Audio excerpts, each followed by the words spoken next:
we scroll the new listings. And then I just want to give you a quick snippet for those people who weren't on last week.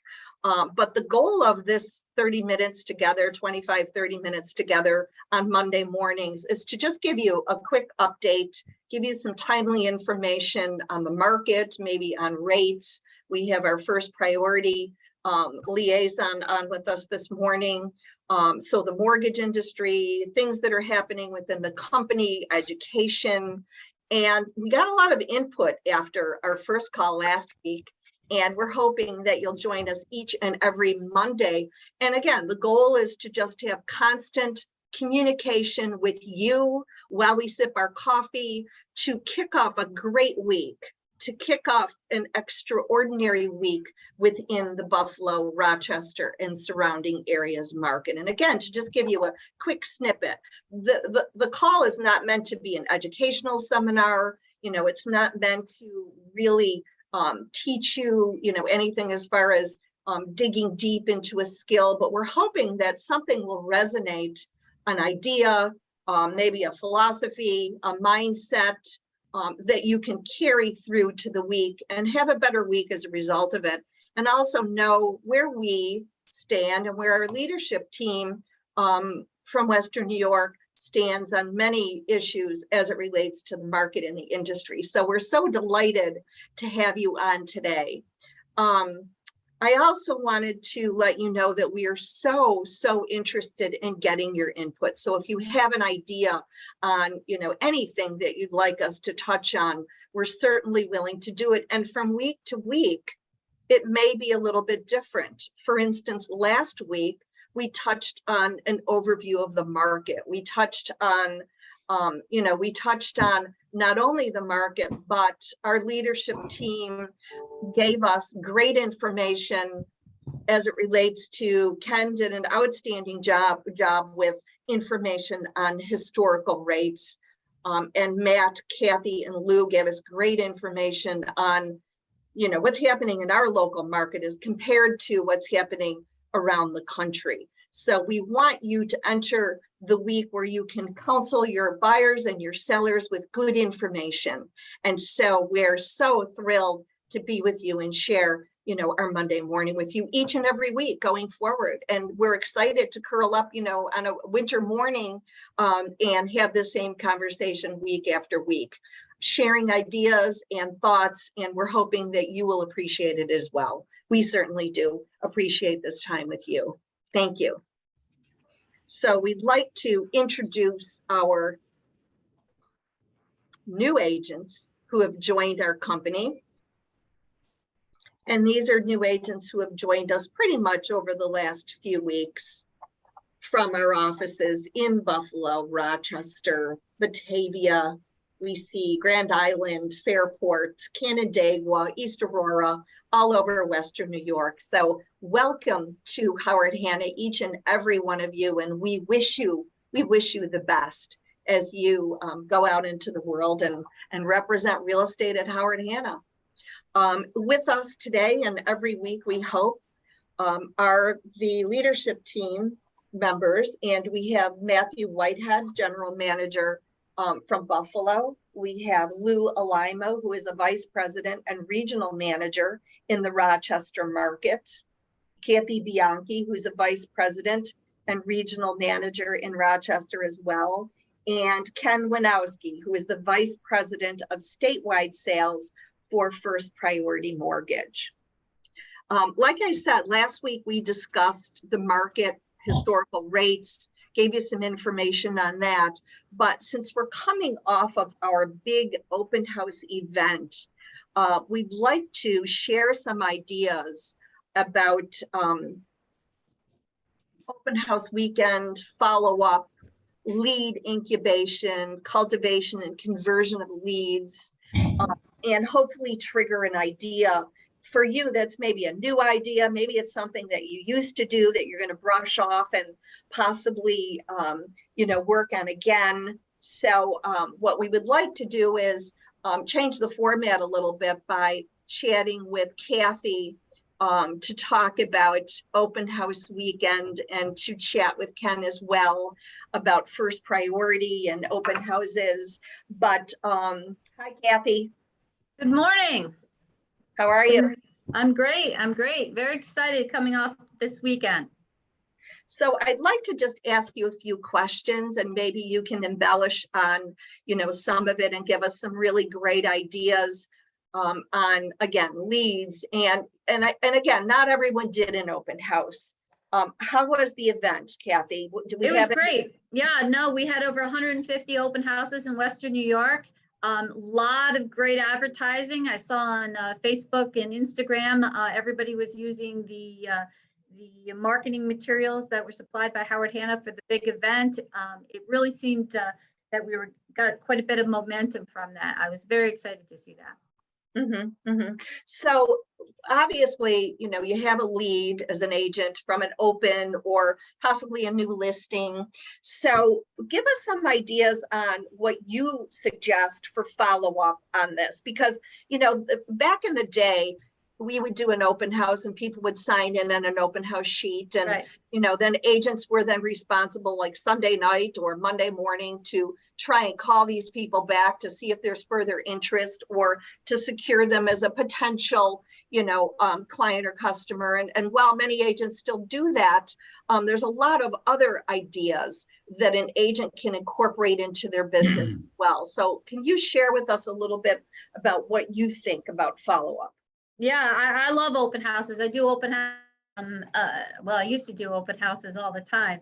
There was a national statistic that came out last week that 71% of people are not connected to a realtor who goes through an open house. That's a national statistic. But what they say is, yes, I'm working with a realtor. It's almost like going into a store and saying, yeah, are you looking for something? No, I'm just, can I help you find something? No, I'm just looking. Or at a car dealership, same type of situation. So you have to really have that conversation with these potential buyers. So now that you know that 71% of them maybe aren't telling you the truth. So how do you engage them when you go into the open house? I kind of like the hit and run method. You greet them at the door, you let them look a little bit, then you come back and you talk to them.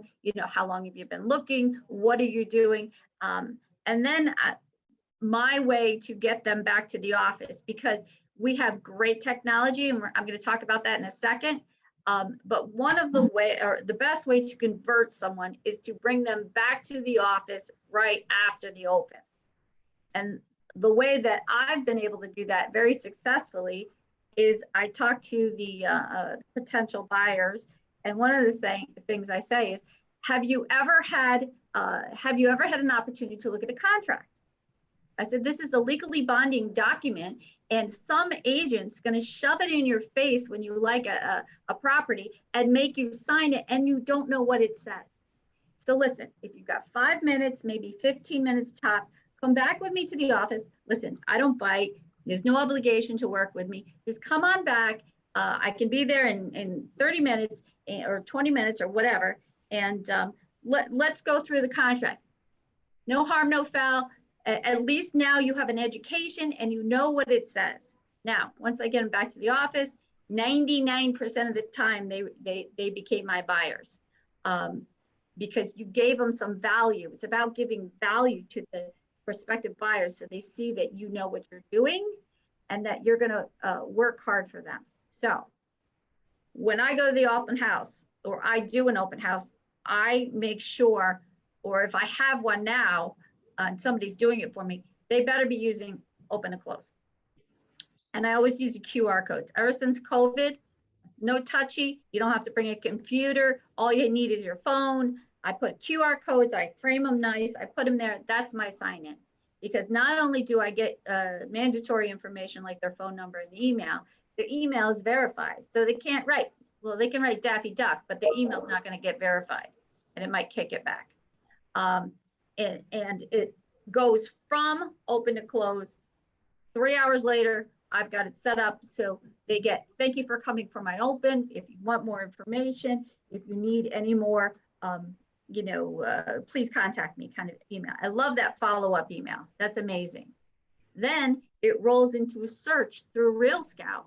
You don't have to do anything. Based on the house they went to, it rolls right into Real Scout, and then from Real Scout into your contacts and Engage. If you're not using this, you certainly should. It's the easiest way to put a prospect from an open house into your feed, your database. That was a lot, guys. Sorry. That was come up for air. My goodness. Yeah. How I go.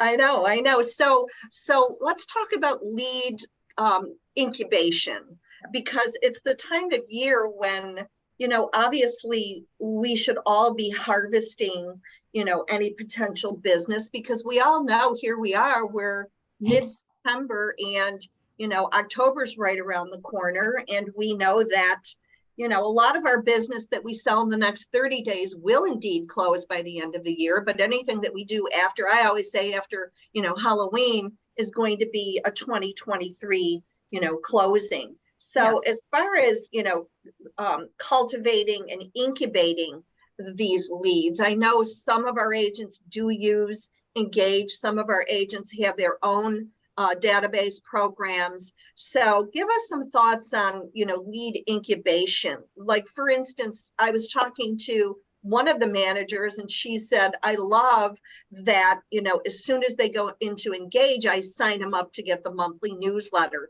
That way I know they're getting hit, every single month with a nice newsletter, from me, branded to me. So can you embellish on that a little bit? Yeah, I do the same thing. So once they go through the open house, I put them in a group, but I also do the, I not only do the market report, which is a great little snapshot of what's going on in their zip code, and you can change that, but I also do the holiday one.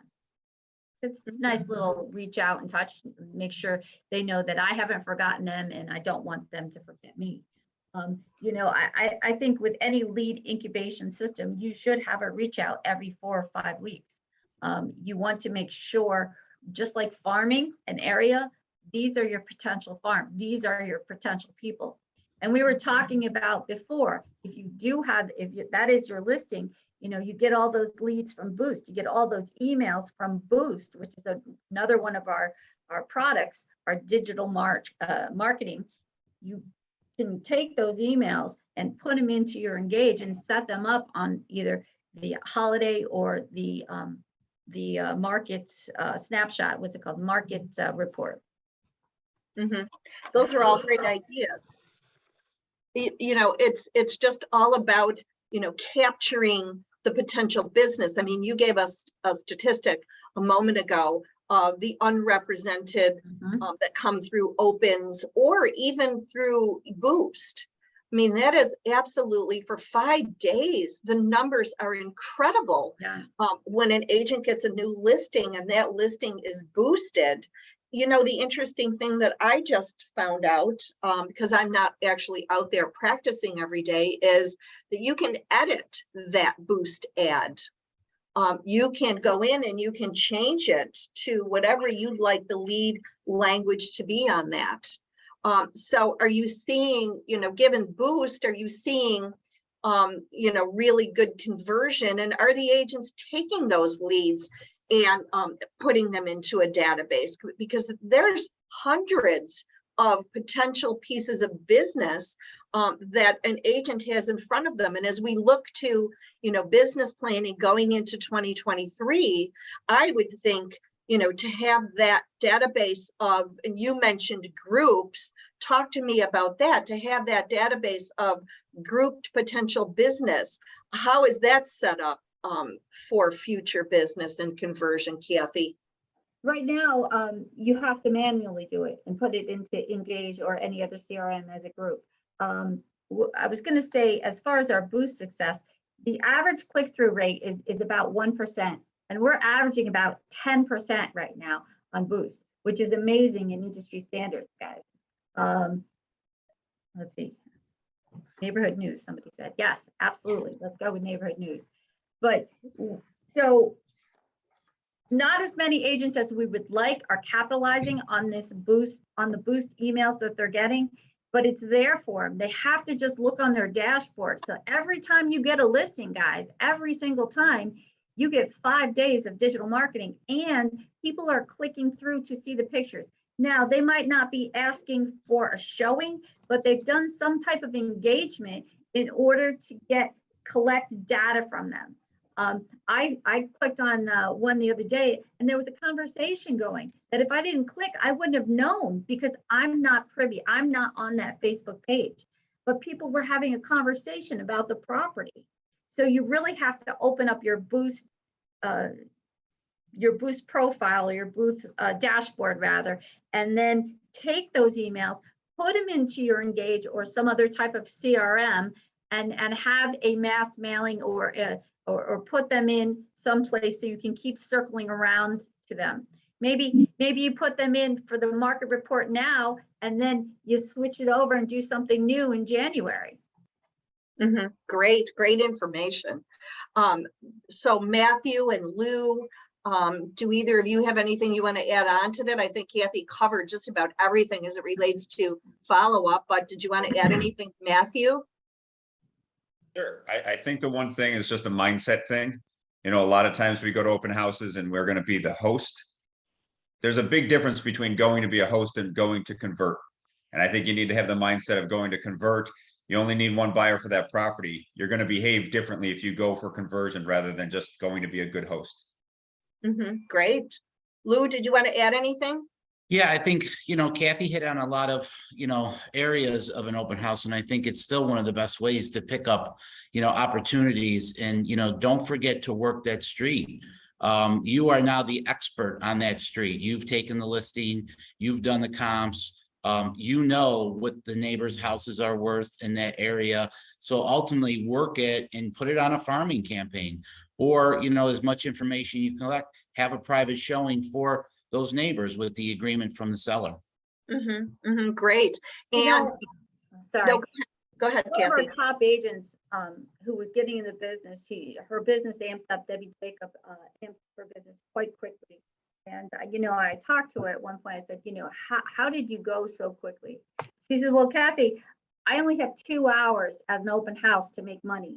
And I have to do all I can to get these people to know me, to like me, and to want to use me. So you have to use that 2 hours, 3 hours, hour and a half to connect with people in a way that they'll want to be part of you. They want you to be part of their real estate search. And Right. Thank you. And the other thing to remember, everyone, is that we have so many people who come through opens that are thinking of selling their homes. And it's a great, to tag on to what Kathy just said, a great opportunity to make that great first impression. So let's chat with Ken now to see how First Priority Mortgage can fit into this picture as well. Not only from an open house standpoint, but also once those leads do come in, potential clients and customers, how can we better service them from a financial standpoint, Ken? Thank you. I missed the practice last week because I was attending a mortgage conference for the First Priority Mortgage as a member of the National Association of Minority Bankers of America, and they had a Connect 2022 conference. And Bree Crooks, our Rochester mortgage consultant, attended, and she graduated from the NAMBA Leadership Academy. We had an absolutely amazing 4 days. We were exposed to leaders from FHA, FHFA, the CFPB, many deputy superintendents of a lot of the large organizations that we deal with. I missed the practice for this call, and I am so glad that Kathy went the way she went, because one of the speakers that his name was Rene Rodriguez, and he's a national speaker, wrote a book called Amplify Your Influence, which I'm going to purchase. He discussed exactly the same stuff we're all going through. He discussed, lack of inventory, this and that, people hanging their heads. Oh, I couldn't get this. I couldn't make this sale. He goes, maybe your presentation stinks. So then he talked about, we are capturing attention. Okay. All of the products that you discussed captured the attention. They're not going to make the sale because we have to make the sale. And I loved when Kathy said, I bring them into my office, because now Kathy's qualifying them, getting to know them, getting to understand what they, what their wants and needs are. When people say, what are you looking for? I ask people, tell me where you live now. Tell me how, how's it feel to rent? I hate it. I want to, so now I know what's going to drive them, for their future purchase. The individual talked about, we're moving, and he asked, everybody agree with this, have we moved from an information age to an attention age? And everybody's like, absolutely. There is so much information dumped on everybody. Now we've got their attention. So how do we sell? Okay. He said we have to control the narrative. And there's a gap because we have real estate agents and mortgage people that we're on the sales side. Okay. And we know our market, there's escalation clauses, there's multiple offers, interest rates have gone up, and we have new products, and we can pre-qualify you, and there's grants. And then there's the consumer, who we provide systems to that don't solve their process problems. And the consumer has biases and myths. I got to put 20% down. That is the oldest myth ever invented in mortgage. You don't have to put 20% down. Oh, I need a 780 credit score. Total myth. But they believe things that their mind, the human mind, will default to the belief systems that it believes and values. It's easier. It's harder for the human mind to go to the opposite side. So one of the biggest points of his speech was control the narrative so that we can be the one that is believed and trusted, because then we have selling influence, and then we can take the next step. So 2 final points. We've been going through multiple offers. How many times have we said, in mortgage consultants to our borrowers, have you ever had to make a fast decision? Do we ever ask them that question? We're saying, here, I'm going to pre-qualify you, hurry up, go out there. And if it doesn't work, call me back, I'll redo it. But have you ever had to make a fast decision? When was the last time you had to make a fast decision? Many times it's, my car broke down, I had to get a car within a day. How'd that make you feel? And then we have to take that, and that's how we earn the trust. Once we understand how that person is driven. So we are in a total information age where we have to take everything that we're doing, because we're creating the attention, but now we have to dig deeper into what the individual wants and what their needs are. And I spoke last week of consumer behaviors. Okay, now we know where they are. Now what do we do with it? And how do we make it better for them? You can buy a house. We could talk about all the olden days when rates were so high, where we are now. And then one person did a great thing. He goes, I had someone say, I want to wait till I save 20% down. He goes, okay, that's going to take you how long? 3 years? He goes, okay, if the house is 400, it's probably going to be worth 450 in 3 years. He goes, so you're going to wait 3 years to save $4,000? And it just made total sense that we just have to break down what people's belief systems are. And, having someone, buy a house, and just the questions that they ask you, we know that the big gap in the middle is the media, the politicians, and everything that is said to people. And you look at, someone will say something, it's hard to buy a house. Well, who wrote that? What credibility does that person have? Well, they're a reporter. Go out, write an article. We'll put it on our news network. And that's what our customers see. But we have to take all the attention that we do to get the lead, and then to learn more about the people. So right. I think it's so important what we're all talking about right now and what we're doing. But when we lose a deal, they didn't believe us or trust us. And we have to be able to be the one that can control that and be able to get to that next level. Once we get to the next level, the people will say, oh, it's a great experience. And then you have some other person, well, you had the same transaction, you had the same mortgage product. Why was it a bad experience? Because we didn't know what they wanted. They didn't know, what we were talking about. We just did the process. When we teach them and train them about what is important to them, and then, okay, this is how it works. Do you understand that? How is this going to work for you? We have a great process. So great. Thanks, Ken. Good info, and good mindset. Yep. And so we're going to have Matt follow up on that with some things that are happening within the company. Matthew? Sure. Some quick Hannah happenings. First one is September 25th is our big game day down at Frankie Primo's between 12 and 5 in Buffalo.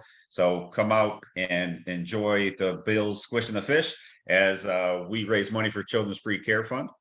Then we're going to go to the next one. Next week is October 2nd. We'll be playing Baltimore Ravens. So down in Rochester is the ultimate game day party where $50 a person from 12 to 5. You're going to be watching the game and you're going to have your first annual chili cook-off. So I actually hope I can go to that. So we're going to have that. Following that, Helen's Whim. Make sure that you're getting your listings. Just one listing will make sure that you qualify. You'll get the chance to win one of those great prizes. We see them every other week or so where Elle's doing something or Helen's raffling off the people that are winning the prizes. So make sure that you go out there and get your listings. That's still going on. And then lastly is the Fall Summit. We have a guest speaker, Rebecca Mountain. Now, what's great about Rebecca is that it's not just about sales. It's about mindset and it's about kind of making sure that you get your skills and your habits and beliefs. So she's going to cover the whole gamut of being productive and getting more out of your business. So make sure that you sign up. You're going to start seeing emails for that. So sign up and get to the Turning Stone. Pass it over to Lou. Yeah, so I really like what Ken had to say, and we're hearing this more and more and more is changing the narrative. Okay, so how do we do that? And I'm a big component on educating yourself to be able to talk to people about changing the narrative. And I think when you do that, the education piece is a huge part. This past week it was our listing boot camp series started, and our next one is coming up September 20th. And it's going to talk about your listing presentation. Some of the key takeaways from the last session are on the slide here, but they're all important parts of it. Lead generation, communication, prepping for your appointment, meeting with the sellers, customizing a presentation. I mean, again, if you don't have a presentation or a good one, I would say sit down with your manager and really figure out what that looks like to help you. And then as you move forward, we do have an in-person education coming up at the Hannah Academy in the Rochester area. It's Tuesday, September 20th. It's from 1 to 2:30. And I can tell you, these are two really dynamic managers who are experiencing buying and selling in this dynamic market. So I think it was a great title that they came up with. And I know that you will come away with this being able to analyze the market. I caught a sneak peek of what they were working on and what they're doing, and it's going to be a very, very exciting program. So we're looking forward to that. Great, thanks, Lou. Thank you, everyone. Thank you to our leadership team. Thank you to Lisa Avery and Holly Capello for producing the show. Great job. We all want to say go Bills. Matthew, Lou, Kathy, did you have any closing remarks? Ken, anything you want to say other than go Bills? Matthew, you're going to share your quote of the week. Great. Lisa's going to throw the quote up there, I think. Awesome. Try not to schedule any meetings like before 9 a.m. If anybody tomorrow might be a little slower coming into work. Good idea. Good idea. So we're going to share the quote of the week, which inaction breeds doubt and fear. Action breeds confidence and courage. If you want to conquer fear, do not sit home and think about it. Go out and get busy. So that's going to follow up with everything that Kathy was saying. You just had a big open house event. Now is the time to follow up. Make sure you're making your calls. Make sure you're following up with your clients and customers. And let's start getting people into the building and getting some consultations going. So that's all we got for this week. Great. Go Bills. Go Have a Bills. great week, Go Bills. everyone. Hey, Ken, no excuse. The game's on at 7 tonight. Don't forget. They're the worst. The game, you never Go get Bills. home before 1 a.m. It doesn't matter what time it is. Yeah. Go Bills. Great week, everyone. See you next Monday.